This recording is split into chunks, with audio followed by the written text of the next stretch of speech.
You would never know it from his kindly countenance, but Federal Reserve boss Jerome Powell and his agency are inflicting a whole lot of hurt on us and the world.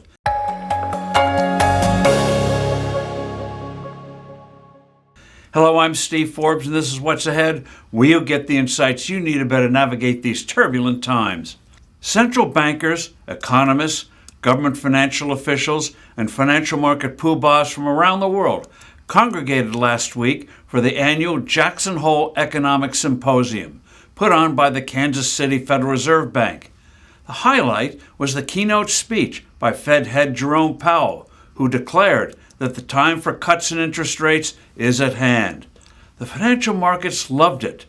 They expect this to be the beginning of a series of rate cuts, which investors believe will be bullish for both equities and bonds.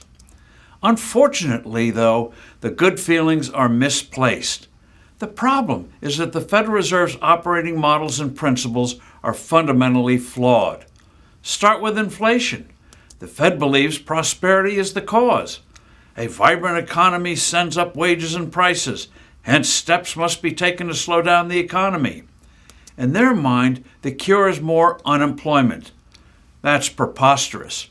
Monetary inflation is when a currency loses value, usually by creating too much of it.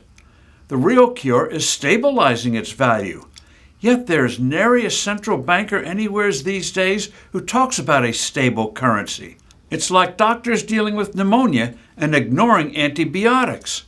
Powell and his team should, but won't, announce that henceforth their focus will be a stable dollar and not trying to control the pace of economic activity. Ironically, and sadly, as Powell is ready to take a victory lap on fighting inflation, time-proven signals of future trouble are flashing, most notably the price of gold, which is up 22% this year. Because the Fed doesn't understand inflation, it could once again be caught flat-footed.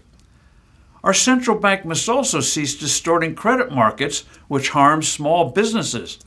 What the Fed has been doing is borrowing trillions of dollars from banks and money market funds and using the proceeds to buy long-term bonds and mortgages.